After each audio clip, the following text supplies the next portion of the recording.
Goodey, do you think Sale will be one of those that have increased their chances of having stringing a few good games together now that Manu Tuilagi's headed over there? Well, first and foremost, the fact that Manu's gone there is a massive plus for them. He's a world-class player, and we might get to talk about why he's gone there and how he's gone there, etc. But let's go back, let's rewind to what Sale were doing pre-lockdown. They went and won away down at Exeter in the league. They were on a fantastic run of form, and they were quietly going about their business without shouting from the rooftops about creeping into the top four, looking at trying to finish second or first, potentially putting pressure on to get that home semi-final. And now they made some noises in lockdown around getting all their squad signed up really quickly, so it looked like a happy squad. Then you add in Manu Tuilagi, and all of a sudden you've gone from being a real contender anyway to actually making big noises and looking at the facts that there's an expectation now, I suppose. Whereas before it was like, hey, here we come, we've got this plan, we're slowly making progress. Now they're right in the limelight. You've got a world star in Manu there. You've got everything that was great about the club pre-lockdown in terms of results, in terms of performances. The Dupree boys are there, Faf de Klerk, Beaumont's coming back from injury now. That there's so many positives there, and they're definitely contenders. And you go back to the point of anyone can win it this year now. The big question mark around Exeter is they've been to 4 finals, I think, Exeter, yet only won 1. So, but now everyone expects Exeter to win because Saracens aren't there. And here come Bristol, here comes Sale, Manu Tuilagi's in the mix. This is a team certainly to be reckoned with. Yeah, I'm with Goodey. I think Sale are going to be really exciting. I've always liked the way that Sale play. Always tough to play against Northerners, even though they might not all be Northerners, but Steve Diamond is. I think the pressure's on for Steve Diamond now because clearly they've got an influx of money. They've got the ambition. I've seen some stuff going on around their stadium and stuff like that. So they've got great ambition, which is great for the northern part of England, considering Leeds have now, or Yorkshire, Carnegie have fallen by the wayside.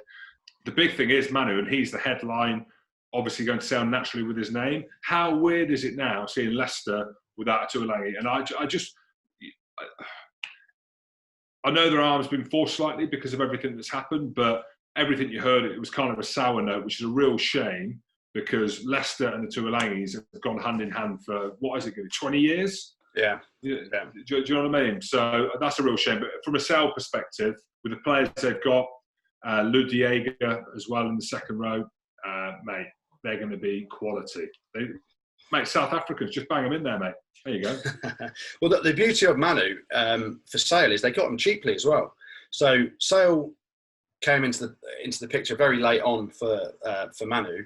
Obviously, things developed at Leicester, and Manu didn't think that actually Leicester would want to cut him by 25%, and it was a bit of a game of chicken. Leicester stayed strong and said, listen, this is the same for every player at this club.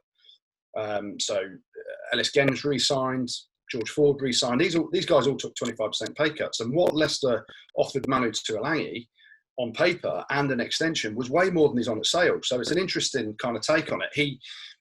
There were reports that he went back to Leicester and said, listen, please, can we sort this out after the deadline? And Leicester said, no, we've worked out the value to us that you've given us over, I think he averaged 11 games a year over his career there. And he's a brilliant player, Manu. But ultimately, when you have to look at things as a business and you have to take a stance, and he didn't agree the pay cut that all the other players did that have stayed, then he has to look elsewhere. And Sale have got a really good deal, I believe.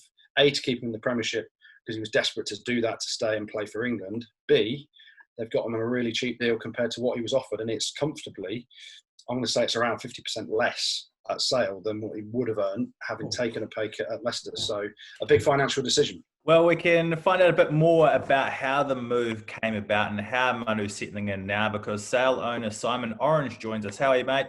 I'm all right, thanks. We know a little bit around the Manu deal that he probably wasn't quite as expensive as people thought. You've brought in Lou Diego, who's one of the best locks in the world. Are you feeling any pressure that you feel you have to justify every signing and every kind of squad you put together? No, not at all.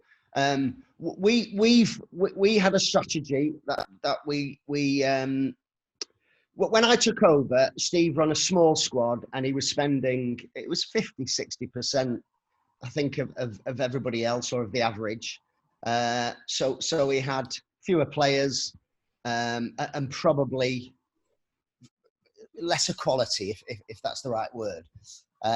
So we came up with a strategy that within the cap, if we kept it to only 32 players, because he's always looked after them well. We've had the lowest injury rate, I think, in the league every year for as far as we can remember. So if you can look after them, you don't need 45 players. So we decided we'd have 32 players, and let's say we spent 8.5 million. Let's say that was what you could spend with injury dispensation and marquee players and everything else, and the academy. If you spend an 8.5 million on 32 players rather than 8.5 million on 45 players, you're going to get better players, aren't you? And that's what we've got. I think our 32 players can compete against almost any 32 squad in the world. The difference is if we took 20 injuries, like say Bath have done in the past, then we'd be shooting ourselves in the foot, and we've been in a bit of trouble. So I don't know what the sums are. Let's say the average wage is 200 grand in the Premiership. Our average at Sale might be 250, let's say, because we've got better players, but we've only got 32 of them. So our books are open to the salary cap manager. We go through it all the time with him, and we've no secret deals or anything like that. So I'm absolutely no pressure on the salary cap. And in fact, I'm delighted everybody thinks we are breaking the cap, because we must be doing something right with the squad if that's the case. One thing he did mention in his question was a bit about pressure, which there's clearly from your perspective no pressure around the salary cap. But what there is now, perhaps, is a bit of pressure around the signing of Manu Tuilagi, the fact that Sale were on an unbelievable run of form pre-lockdown. And I think yourself, you said the plan was to sign Manu, win the league and fill the stadium. So that's a brilliant quote and I love it. I love a bit of northern confidence as well, having been, or still am, good mates with Scully and Mark Cueto. They rate themselves massively highly. So tell me about the pressure. Well, tell me unfortunately, about how's Manu settled in as well? Yeah, well, Manu settled in really, really well. Apparently, he's been magnificent in training, so that seems to be going well. Unfortunately, the quote you liked, I don't think I actually said it. I think that was more an editor's Oh, come on, just claim it. No, well, yeah, more an editor's headline. Luckily enough, the pressure isn't on me. That's on Diamond. It's his job. It's his job to deliver, not mine. So yeah, there is pressure. There's more expectation, but we're not. We've got a long-term plan. We're not trying to win it headlong this season and then collapse like we did in 2006. Don't get me wrong, I would like to win it this season and next season and every season, but as long as we're competing regularly in the top four and in Europe most of the time, I think we'll be happy for now. When we've done it for as long as Exeter and Saracens, then I'll probably expect trophies. But for now, it's a tough league, isn't it? There's so many good teams. I mean, Extras have got to be favourites, and even without us, you'd Bristol and Northampton, Wasps, Quins, Bath. There's just so many teams who can. We could finish top this year or ninth, couldn't we? It's that close, which is I think how we want the league. So yeah, there's expectation, but I wouldn't have said pressure yet because it's the first season we've been up to the cap. We started off slowly, but we got into our groove, and hopefully we can stay in our groove and carry on. But time will tell.